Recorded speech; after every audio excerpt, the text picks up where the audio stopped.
우리 하나님 말씀 보도록 그렇게 하겠습니다. 하나님 말씀은 창세기 28장 하나님 말씀 창세기 28장 18절에서 22절입니다. 창세기 28장 18절에서 22절 우리 같이 한번 읽겠습니다. 야곱은 다음 날 아침 일찍이 일어나서 베개 삼아 벤 그 돌을 가져다가 기둥으로 세우고 그 위에 기름을 붓고 그곳 이름을 베델이라고 하였다. 그 성의 본래 이름은 루스였다. 야곱은 이렇게 서원하였다. 하나님께서 저와 함께 계시고 제가 가는 이 길에서 저를 지켜주시고 먹을 것과 입을 것을 주시고 제가 안전하게 저의 아버지 집으로 돌아가게 해주시면 주님이 저의 하나님이 되실 것이며 제가 기둥으로 세운 이 돌이 하나님의 집이 될 것이며 하나님께서 저에게 주신 모든 것에서 열의 하나를 하나님께 드리겠습니다. 아멘. 네, 저희는 지금 계속해서 창세기 28장 말씀을 살펴보고 있고요. 제가 보통 이제 한 장을 한 번 정도 이렇게 살펴보는데 28장은 세 번째 보고 있습니다. 그만큼 28장은 중요한 장이기 때문에 제가 조금 더 자세하게 살펴보고 있고요.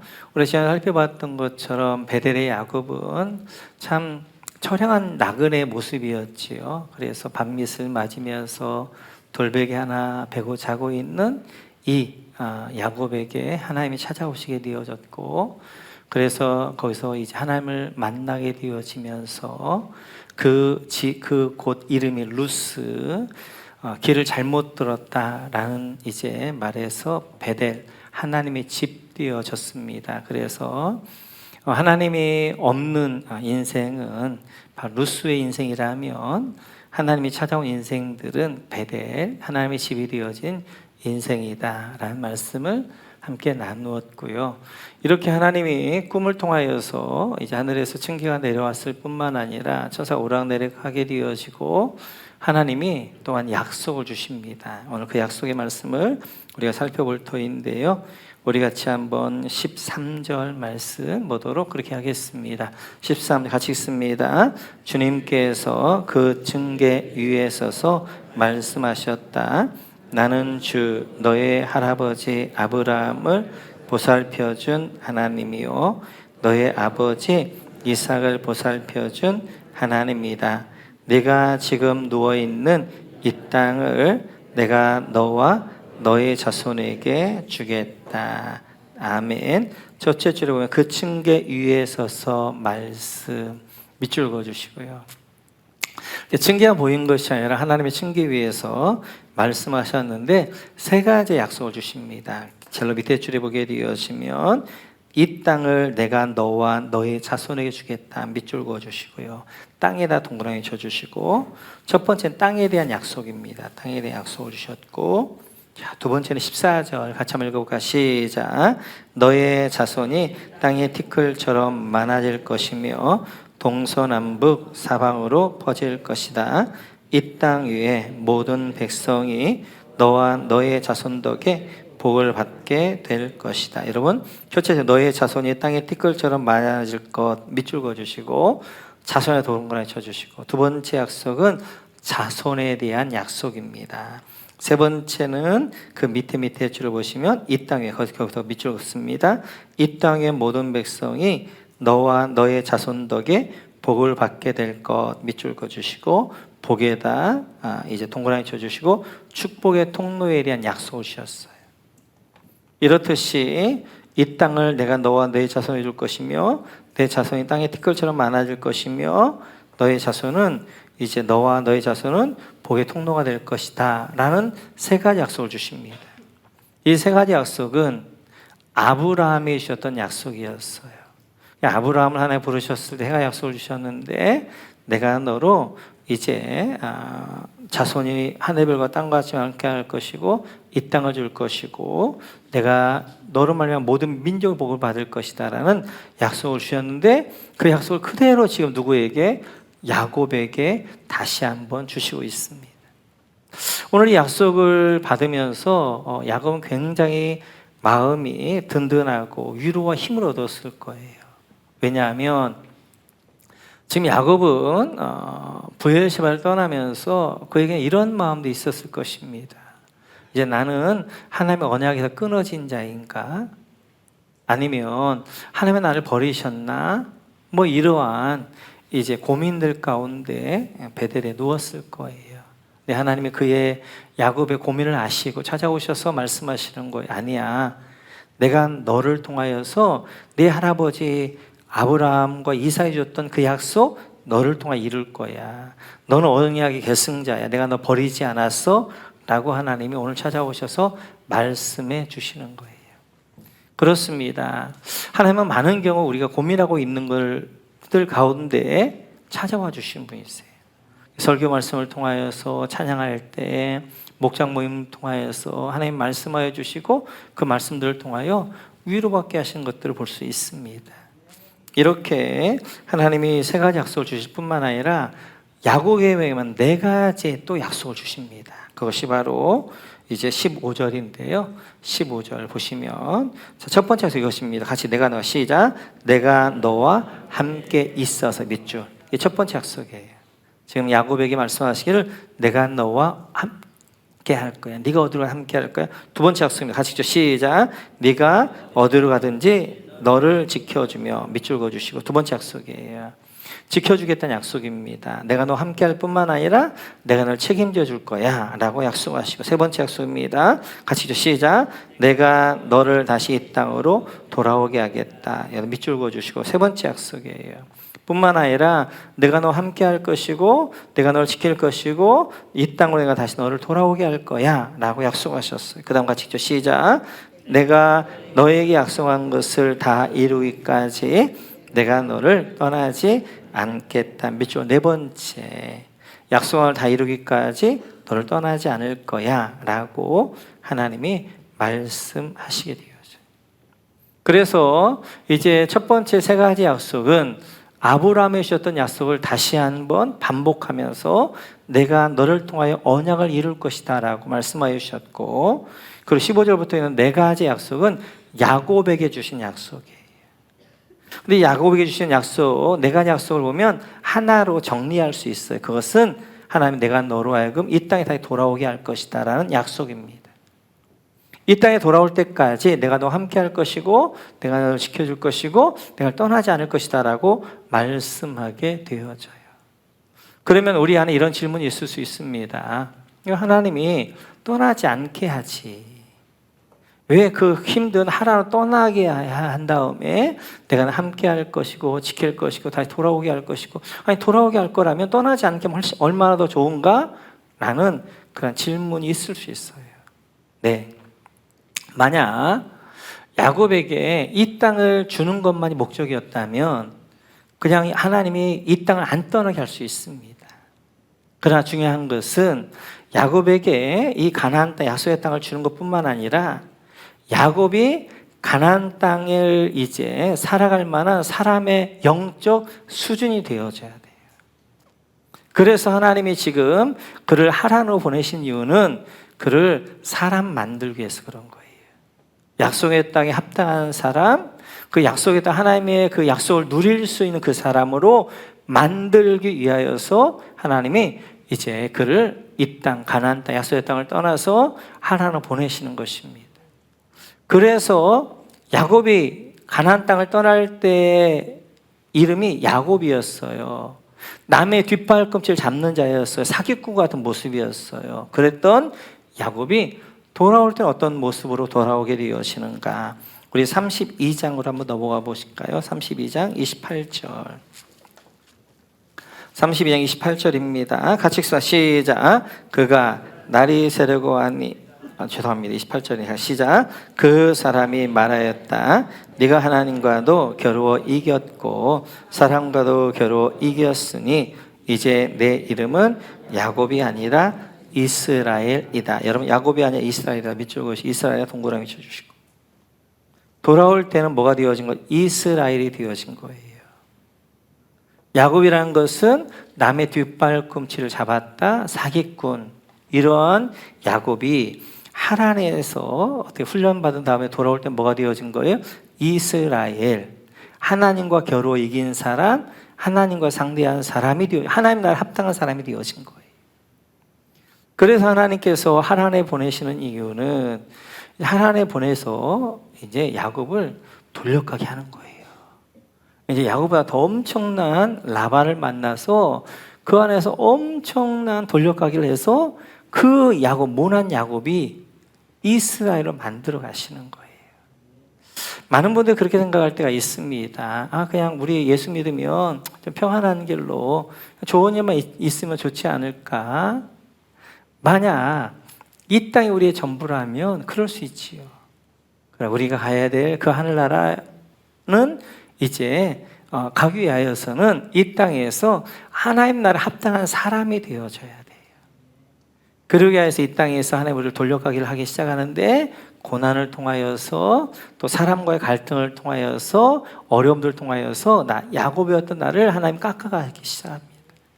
그래서 나를 이스라엘로 만드시는 거예요. 이스라엘.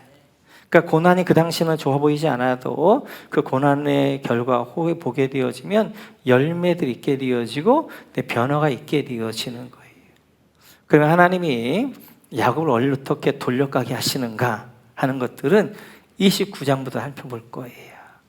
뿐만 아니라 하나님 이렇게 야곱에게 약속을 주시자 이 야곱이 하나님께 서원을 합니다. 이렇게 서원하게 되어지는데, 우리 다시 한번 이제 우리 20절로 21절 말씀까지 한번 보겠습니다. 같이 시작. 야곱은 이렇게 서원하였다. 하나님께서 저와 함께 계시고 제가 가는 이 길에서 저를 지켜주시고 먹을 것과 입을 것을 주시고 제가 안전하게 저의 아버지의 집으로 돌아가게 해주시면 주님이 저의 하나님이 되실 것이며, 20절에 서원에다가 동그라미 쳐주시고, 하나님의 약속 앞에 야곱이 서원을 합니다. 근데 그 서원의 내용을 보면 이렇게 되어져 있어요. 하나님이 저와 함께 계시고 저를 지켜주시고 그리고 먹을 거 입을 걸 주시고 안전하게 아버지 집으로 돌아오게 해주시면, 여러분, 돌아가게 해주시면 에다 밑줄 그어주시고 면에다 동그라미 쳐주시고, 하나님 이렇게 해주시면 제가 이렇게 하겠습니다. 이렇게 서원을 하게 되어져요. 여기 면이라는 말이 히브리 원어를 보게 되면 임이에요. 임. 이 임이란 말은 불변사인데 두 가지로 해석할 수 있어요. 하나는 조건 불변사로 해석할 수 있고, 또 하나는 기원 불변사로 해석할 수가 있어요. 그래서 이제 오늘 if를 조건, 이제 이렇게 우리 세번역이랄지 개역개정에서는 조건 불변사로 해석했습니다. 그래, 하나님 이렇게 해주시면 제가 이렇게 하겠습니다. 이렇게 이제 해석을 했는데, 제가 볼 때는 조건 불변사보다는 기원 불변사가 좋습니다. 왜냐하면 지금 야곱이 예전의 야곱이 아니란 말이에요. 베델에서 하나님을 깊이 만났고 그네 가운데에서 나오는 그 은혜, 나오는 그 이제 서원 약속이 흥정하는 모습은 아니란 말이에요. 하나님이 이렇게 해주시면 제가 이렇게 하겠습니다. 이런 흥정이 아니에요. 제가 볼 때는 이것을, 그래서 이 임이라는 의미를 조건 불변사로 해석하기보다는 기원 불변사로 해석해서 이렇게 번역하는 게 더 좋았겠다라는 생각이 들어져요. 21절 보면 제가 안전하게 저의 아버지 집으로 돌아오게 해 주시란 내가 믿사오니, 내가 믿기 때문에, 내가 믿어서 또 그렇게 되실 줄 믿고, 이런 이제 것들로 해서 면이라는 조건을 통하여서 이렇게 해주면 이렇게 합니다가 아니라 이렇게 해줄 걸 내가 기원하면서, 하나님 나는 이렇게 이렇게 하나님 앞에 내가 서약하겠습니다, 서원하겠습니다 라는 의미가 더 훨씬 더 좋을 것 같아요. 오늘 그러면 이제 오늘 야곱이 세 가지의 서원을 합니다. 이 세 가지 서원을 좀 중심으로 살펴볼 터인데 21절에 보게 되어지면 여러분 밑줄 그으세요. 저의 하나님이 되실 것 밑줄 그어주시고, 이게 첫 번째 서약입니다. 그러니까 지금 이제 야곱은 지금까지 하나님 어떤 하나님이었냐면 자기 할아버지 아브라함의 하나님이었어요. 자기 아버지 이삭의 하나님이었어요. 그런데 야곱이 베델에서 처음 하나님을 만난 거예요. 그전에는 아버지와 하나님을 통하여서 이제 하나님의 말씀을 들었다면 이제는 직접 자기가 베델에서 하나님을 만난 거예요. 77의 나이에. 그 다음부터 이제 그래서 오늘 야곱이 말합니다. 하나님, 이제는 우리 할아버지 아브라함의 하나님도 아니고요, 우리 아버지 이삭의 하나님도 아니고요, 그 하나님은 나의 하나님입니다. 나의 하나님. 그렇게 믿음의 고백을 하게 되어져요. 이렇듯이 하나님을 인격적으로 만난 분들의 첫 번째 반응은 하나님을 향하여서 믿음의 고백을 합니다. 신앙 고백을. 하나님이 나의 하나님이십니다 라는 믿음의 고백이에요. 그래서 우리의 믿음 생활 가운데 첫 번째 길이 뭐냐면 하나님에 대한 신앙 고백이란 말이에요. 믿음의 고백이란 말이에요. 하나님은 이제 우리 아버지 하나님도 아니고 우리 어머니 하나님도 아니고 나의 하나님이 되어야 된단 말이에요. 나의 하나님. 내가 직접 만나고 내가 직접 하나님을 경험하게 되어져서 나의 하나님, 나의 하나님. 그래서 하나님을 개인적으로 만난 분들마다 이런 신앙 고백을 하게 되어지죠. 부활하신 예수님을 믿지 못한 도마에게 예수님 나타나 이렇게 말씀하십니다. 같이 한번 볼까요? 시작. 그리고 나서 도마에게 말씀하셨다. 내 손가락을 이리 내밀어서 내 손을 만져보고 내 손에 내 옆구리에 넣어 보아라. 그래서 의심을 떨쳐버리고 믿음을 가져라. 28절. 도마가 예수께 대답하기를 나의 주님, 나의 하나님 하니. 아멘. 도마에게 예수님이 나타나셨어요. 그래서 예수님에게 도마에게 나타나셔서 내 손을 보고 옆구리에 손을 넣어봐라 라고 했더니 도마가 거기서 뭐 하는 거예요? 예수님은 나의 주님이십니다, 나의 하나님이십니다 라고 고백하게 되어져요. 바로 주님을 만났던 도마는 그에게 터져나오는 고백이 뭐였냐면 신앙 고백이었어요. 바로 예수님은 나의 하나님이십니다, 나의 주님입니다. 나가 중요하게 되어져요. 그래서 우리 가운데 혹여나 이제 예수님이 내 아내의 하나님, 내 부모님의 하나님이 아니라 바로 나의 하나님이 되어져. 내가 직접 주님을 만나는 경험들이 있어야 되고요. 그래서 베드로 같은 경우에도 주는 그리스도시요 살아계신 하나님의 아들이십니다 라고 신앙 고백을 하게 되어져요.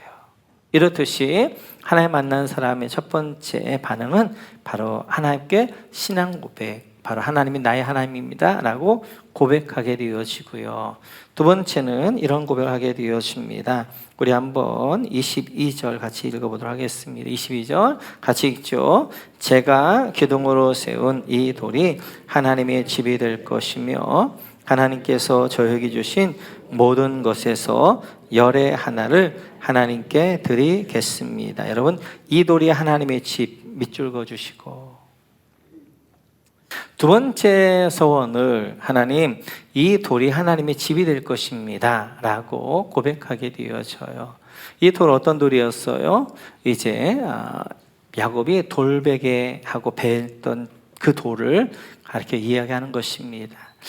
이 집이 하나님의 집이 될 것입니다. 그때는 성전의 개념들이 없잖아요. 그러니까 이 돌이 내 성전 짓겠습니다 이런 말은 아니고, 이 돌이 뭐냐면 야곱 자신이에요.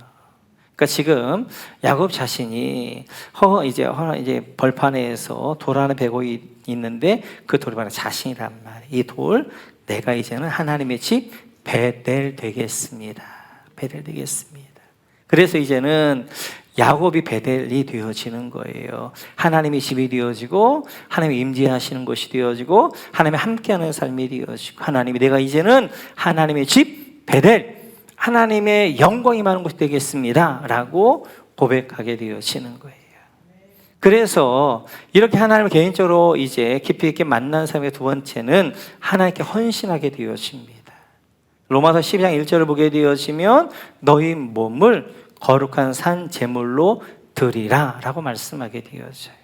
오늘 야곱이 자기 일을 드렸어요. 하나님, 이제 내가 배를 되겠습니다. 내가 하나님의 집이 되겠습니다 라고 하는 것처럼 이제는 하나님, 내가 하나님께 산제물 되겠습니다, 드려지겠습니다 라고 하나님 앞에 헌신을 결단하게 되어지는 거예요. 헌신이라는 것은 우리가 지난주에 살펴봤던 것, 우리 지난 생명을 살펴봤던 것처럼 우리가 교회에서만 헌신하는 게 아니란 말이에요. 우리 헌신의 영역은 이제 가정이 되어지고 직장이 되어지고 교회가 되어지고 균형 잡힌 거예요. 우리는 자꾸만 교회에서 뭘 하는 것만 헌신하고 하는데 그렇지 않아요. 우리 하나님의 백성 야곱이 이제 어떻게 베델이기 때문에 직장에서 우리는 헌신해야 되고요. 가정에서 헌신하셔야 되고 그리고 집에서 이제 교회에서 헌신하셔야 됩니다. 그럼 헌신은 뭔가? 로마 12장 2절 보니까 간단히 나와요. 하나님의 선하시고 기뻐하시고 온전한 뜻이 무엇인가를 분별하며 생각하며 살아가는, 그게 헌신란 말이에요. 하나님이 나를 왜 이 가정에 보내셔서 이 남편 이 아내를 만나게 이 자녀들 주셨는가? 그 안에 있는 하나님의 선하시고 기뻐하시고 완전한 뜻을 생각하며 분별하면서 살아가는 것, 이게 헌신란 말이에요.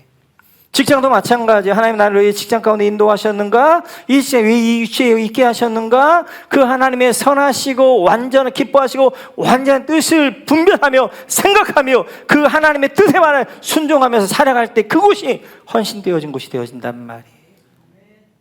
이렇듯이 하나님을 만난 분들의 마음에서는 성령이 오시게 되어지고 우리 안에 열망이 일어나는 거예요. 그 열망은 뭐냐면 하나님께 드리고자 하는 열망입니다. 예수님이 딱 성령이 내 안에 들어오시고 나면 내 안에 어떤 마음이 드냐면 내가 하나님을 좀 기쁘시게 해드리고 싶다, 하나님을 위해서 뭔가 좀 해드리고 싶다, 하나님을 헌신하고 싶다, 이런 마음이 우리 가운데 들어가게 되어지는 거예요. 이번에 생명을 살펴봤던 것처럼 그러면 헌신하지 못하는 사람들은 왜 그러느냐? 하나님의 자비, 은혜를 못 깨달았기 때문에. 그러니까 헌신할 마음이 없으면 혹시 날 돌아봐야 되는 거예요. 혹시 내 안에 내가 하나님을 만난 경험이 있나? 내 안에 과연 성령 계시나를 돌아보셔야 돼요. 왜냐하면 성령님은 내 안에 들어오셔서 나로 하여금 하나님 앞에 나를 드리도록 하시는 그런 이제 성령님이시기 때문에, 헌신하는 성령님이시기 때문에 그렇습니다. 하나님의 자비를 깨달으면, 하나님의 은혜를 깨달으면 그 앞에 나를 헌신할 수밖에 없어요. 하나님의 선하시고 기뻐하시고 완전한 뜻이 무엇인가를 분별하면서 그 안에 나를 드려지는 삶을 살게 되어지는 것입니다.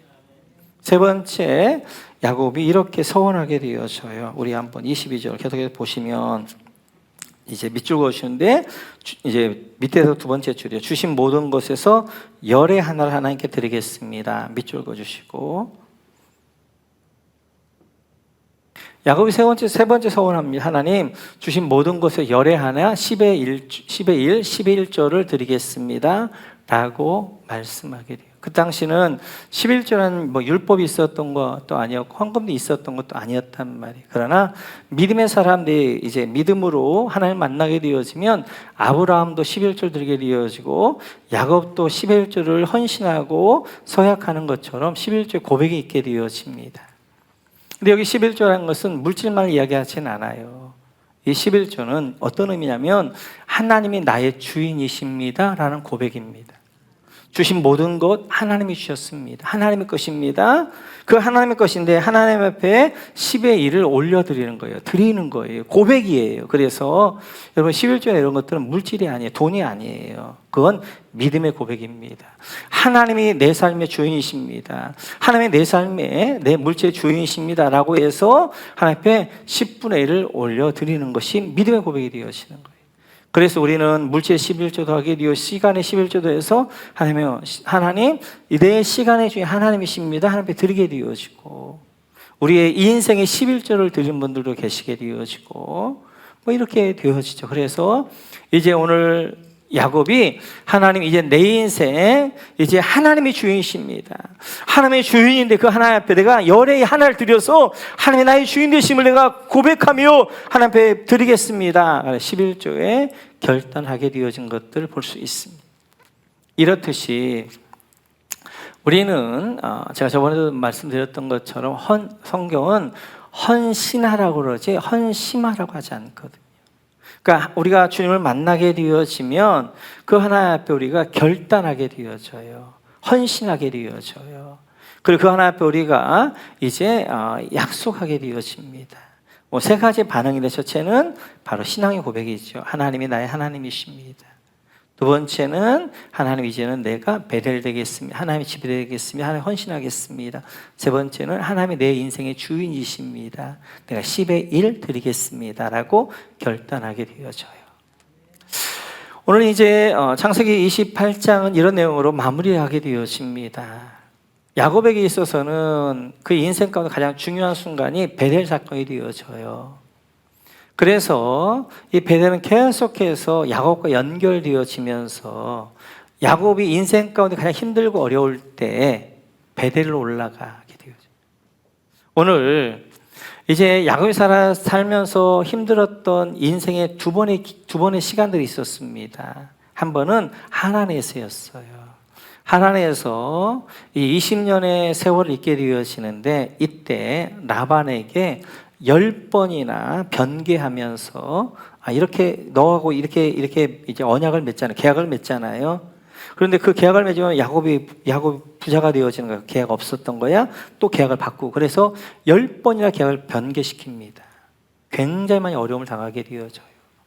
근데 마지막에는 어떤 일이 있게 되어지냐면 그래도 불구하고 야곱이 복을 받으니까 야곱이 부유하게 되어지니까 라반의 아들들이 야곱이 자기 아버지 걸 다 빼앗아 갔다는 거예요. 모함을 하게 되어져요. 더 이상 야곱이 하란에 살 수 없는 상황 가운데 있게 되어집니다. 사방에 우겨싸움을 당하는 거예요. 앞으로 갈 수 없고 뒤로 갈 수 없고 그런 우겨싸움을 당하는 상황 가운데 있는 야곱에게 오늘 31장을 보면 하나님 이렇게 말씀하십니다. 우리 31장 한번 넘어가 보셔서 13절 저는 성경을 찾게 하는 이유는 성경을 여러분들이 직접 찾아 눈으로 읽으면 훨씬 더 나아요. 이렇게 보는 것보다 같이 시작. 나는 베델의 하나님이다. 네가 거기에서 기둥에 기름을 붓고 거기에서 나에게 맹세하였다.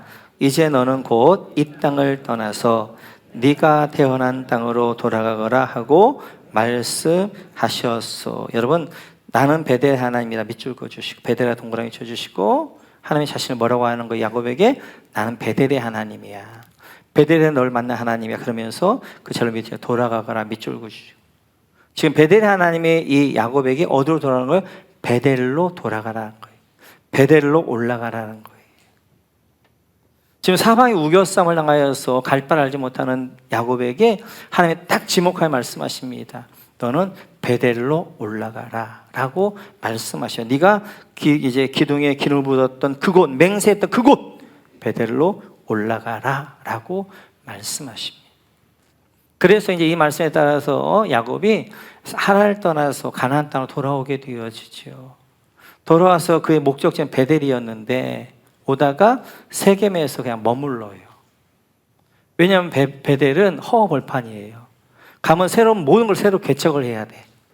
근데 세겜은 이미 사람들이 다 살고 있고 이제 모든 인프라가 갖춰져 있는 거예요. 거기 그냥 덤으로 살면 된단 말이에요. 그러니까 야곱이 베델로 안 올라가고 세겜에 머뭅니다. 근데 그 세겜에서 어떻게 하는 거예요? 자기의 딸 디나가 성폭행 당하게 되어지고 그 성폭행 당한 것들을 보면서 그 오빠들 시몬과 레이가 울분을 가지게 되어지고 할례를 받게 하면서 그 세겜에 있는 남자를 다 죽여버리게 되어지고 세겜에서 이제 자기 딸은 성폭행 당하게 되어지고 자기 아들들은 살인자가 되어지고 주변에 있었던 가나안의 족속들은 어떻게 하는 거예요? 야곱 가족을 다 죽이겠다고 하게 되어지고 인생이 만신창이가 되어진 거예요. 그 가족이 지금 어떤 온전한 가족이겠어요? 딸은 그렇게 되어졌지? 아들들은 살인자가 되어졌지? 지금 죽음의 위협 앞에 있게 되어졌지. 만신창이가 되어진 이 야곱, 세계에 머무른 이 야곱에게 35장 1절을 보면 하나님이 이렇게 말씀하십니다. 35장 1절 같이 읽죠. 시작. 하나님이 야곱에게 말씀하셨다. 어서 베델로 올라가 거기에서 살아라.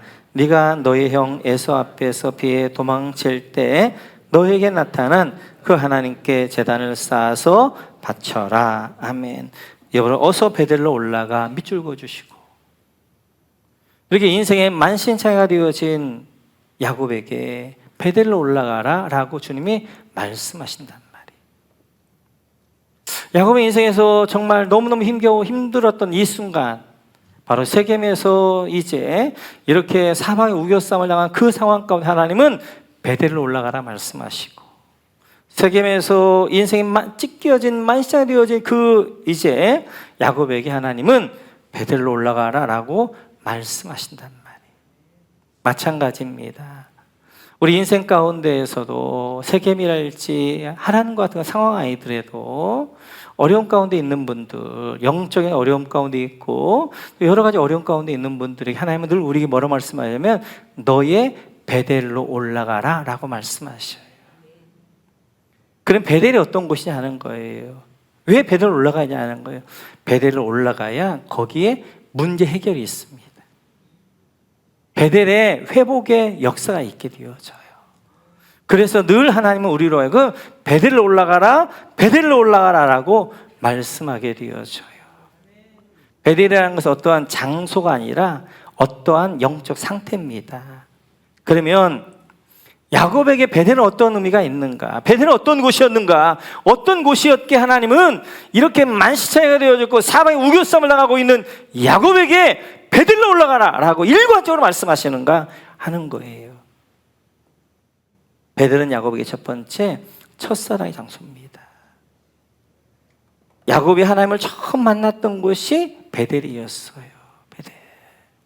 그가 태어나서 한 번도 하나님이 그에게 나타난 적이 없는데 정말 처절한 그런 슬픔 가운데 있는 그 나그네 인생 가운데 있는 그 야곱에게 하나님이 사닥다리로 층계로 찾아오신 곳, 하나님을 처음 만난 곳이 그곳이란 말이에요. 하나님을 이제 만나게 되어졌고 하나님 앞에 정말 너무너무 감격과 위로가 되어졌고 힘이 되어져서 그 하나님 앞에 내 전부를 드리고 싶은 서약을 할 정도로 그랬던 곳, 다 드리고 싶었던 그 열정의 곳, 그 주님과의 첫사랑, 그 감격과 그 은혜가 있는 그곳, 그곳으로 지금 야곱에게 올라가라는 거예요. 예배석 교회에게도 마찬가지 요한계시를 보게 되어지면 예배석 교회는 대단한 교회였어요. 바울 사도가 개척했고 아굴라가 사역했고 또 사도 요한이 담임 목사로 디모데가 담임 목사로 사역했던 어마어마한 교회였단 말이에요. 그러나 시간이 지나면서 그 교회가 어떻게 하는 거예요? 습관화되어지고 매너로 빠져버린 거예요. 그 교회를 향하여서 요한계시록 보면 주님이 이렇게 말씀하십니다. 같이 한번 읽어볼까요? 같이 읽죠. 시작. 그러나 너에겐 나무랄 것이 있다. 그것은 네가 처음 사랑을 버린 것이다. 5절. 그러므로 네가 어디에서 떨어졌는지를 생각해내서 회개하고 처음에 하던 일을 하여라. 네가 그렇게 하지 않고 회개하지 않으면 내가 가서 네 촛대를 그 자리에서 옮기겠다. 오늘 예배석 교회를 향하여 말씀하십니다. 너의 첫사랑, 처음 사랑을 회복해라. 너의 그 처음 사랑이 어디서 떨어졌는지, 어디서 잃어버렸는지를 확인하고 다시 처음 사랑을 회복해라 라고 말씀하십니다. 우리가 신앙생활을 오래 하면서 더 깊은 영적인 르호봇과 같은 그런 삶이 되어야 되는데 많은 경우 그렇지 않고 매너리즘과 습관화되어져 버린 그냥 이제 습관화된 외형적인 그리스도의 쉽단 말이에요. 그런 우리를 향해서 오늘도 주님 말씀하십니다. 너의 그 처음 사랑 베델로 올라가라. 그 처음에 하나님 만났던 그 뜨거운 열정, 그 하나님 앞에 드리고 싶었던 그 마음, 그 하나님과의 그 긴밀한 사랑이 있었던 그곳으로, 그 상태로 다시 회복해라 라고 말씀하시는 거예요. 그러니까 첫사랑은 처음만이 아니라 우리 주님 오실 그때까지 우리 유지해야 되는 것이 바로 첫사랑입니다.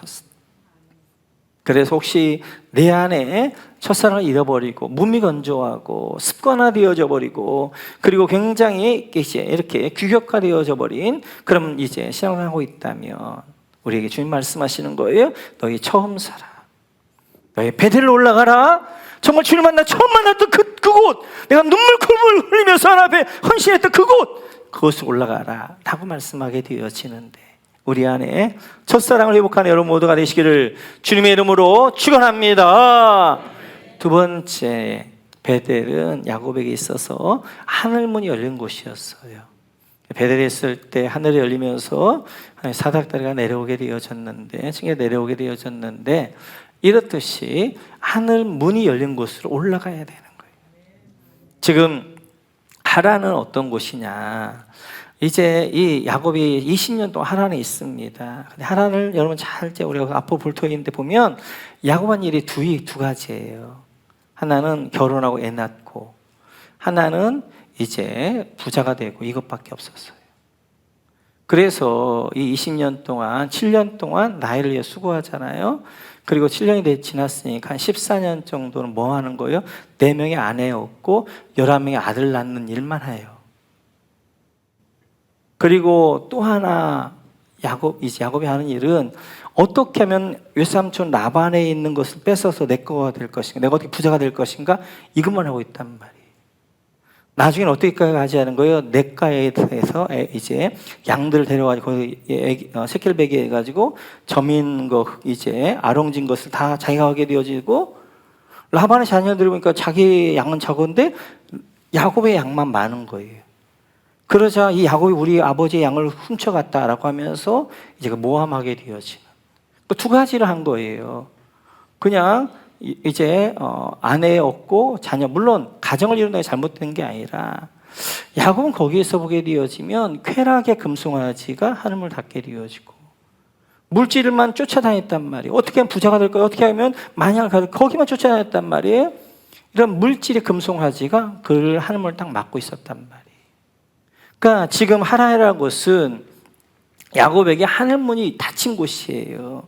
물질의 금송아지, 쾌락의 금송아지가 딱 닫고 있어가지고 그 삶이 오로지 뭐예요? 이제 쾌락과 그 다음에 부자가 되어져 돈에만 온전히 되어져 있는 그 모습.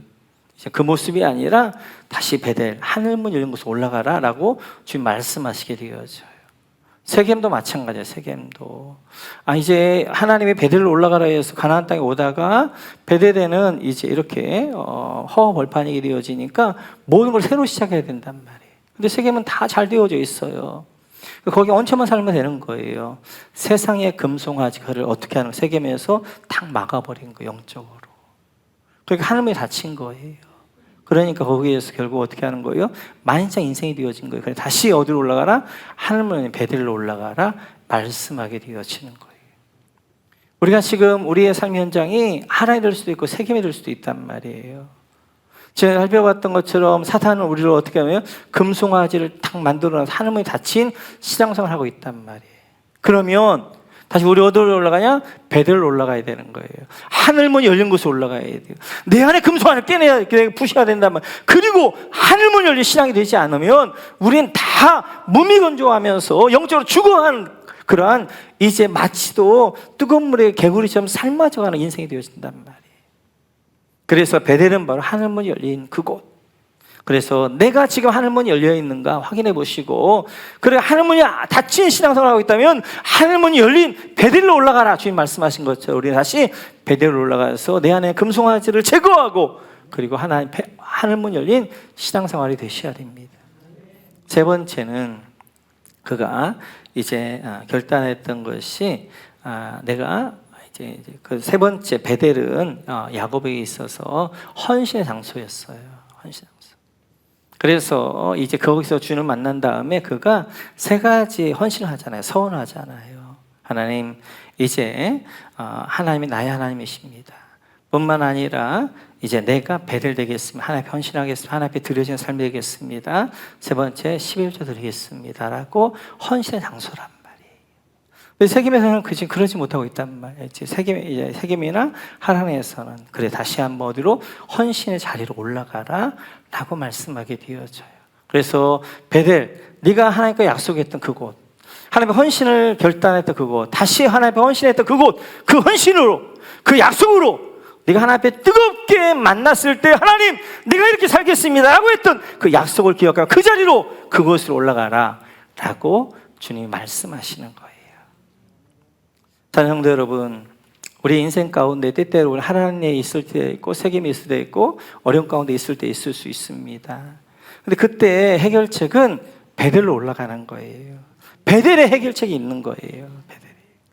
지난 이제 생명의 삶 시간에 제가 좀 나눴던 것 가운데 하나가 제가 굉장히 좋아하는 목사님 계십니다. 존 맥스웰 목사님이신데 이번 리더십에 관한 강의와 책을 참 많이 쓰셨어요. 이분이 이제 하셨던 내용 가운데 하나 이런 내용입니다.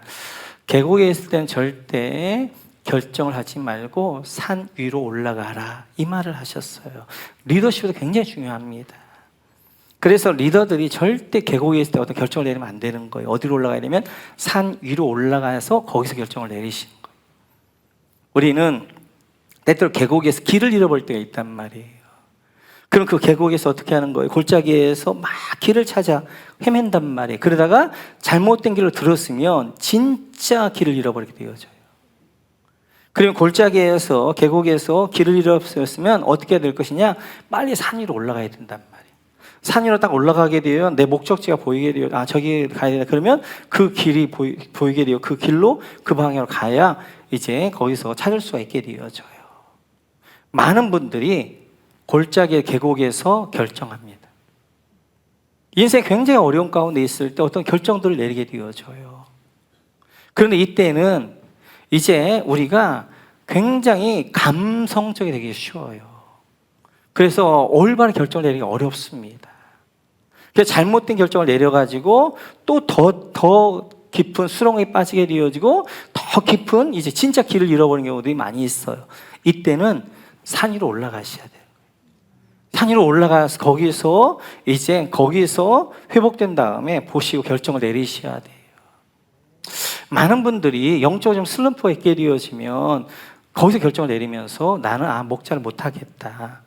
나는 뭐 헌신을 못하겠다. 그래서 자기 헌신했던 것들을 놓는단 말이에요. 절대 아닙니다. 계곡에 있을 때는 깊은 수렁 가운데 이제 있을 때는 여러분들이 이 헌신이 이 이제 사역이 여러분의 생명줄이에요. 이거 가지고 붙드는 거예요. 그리고 여러분들이 사업이나 어려움이나 어떤 어려움이 있을 때 그때 결정하시면 안 돼요. 직장도 어려운 가운데 에이 더러워서 그때 사표 내면 안 된단 말이에요. 물론 직장이라는 것은 얼마든지 내가 옮길 수 있어요. 근데 그때는 직장에서 어떻게 하면 어려운 가운데 있을 때 하면 안 되는 것이고 회복된 다음에 그 다음에 내가 다음 단계 가기 위해서 어떻게 해야 될 것인가 그 다음에 보면서 가야 된단 말이에요. 잘못된 결정을 내리게 되면 또 더 수렁에 빠지게 쉬워요. 마찬가지, 영적도 마찬가지예요. 여러분들 우리가 깊은 고난 가운데 있을 때 그때는 절대 결정 내리는 것이 아니에요. 그때는 어떻게 하는 거예요? 버티는 거, 이기는 거예요. 어디로 올라가야 돼요? 그리고 힘을 내어서 베델로 올라가야 된단 말이에요. 베델로 올라가야 거기서 하나님 회복이 있게 되어져요. 하나님 회복과 함께 내 삶의 회복이 있게 되어지는 거예요. 그래서 우리의 삶을 하나님 어떻게 디자인하셨느냐? 영혼이 잘 된 것 같이 범사가 잘 되어지고 강건케 되어지는 걸로 하나님 디자인하셨단 말이에요. 육신의 문제 끝나는 것이 아니라 영적인 문제가 육신의 문제를 결정하게 되어지는 거예요. 그래서 우리가 힘들고 어려울 때 어디로 올라가냐? 베델로 올라가서 영적 회복을 해서 첫사랑을 회복하고 하늘문 열리게 되어지고 헌신의 하늘 다시 올라가서 헌신을 하면서 영적 회복할 때 육적인 것이 회복되는 줄 믿습니다. 베델로 올라가셔요. 그곳에서 하나님 앞에 다시 나가는 우리 모두가 되셔서 이번 한 주간 여러분 모두가 다 베델로 올라가는 여러분 모두가 되시기를 주님의 이름으로 축원합니다.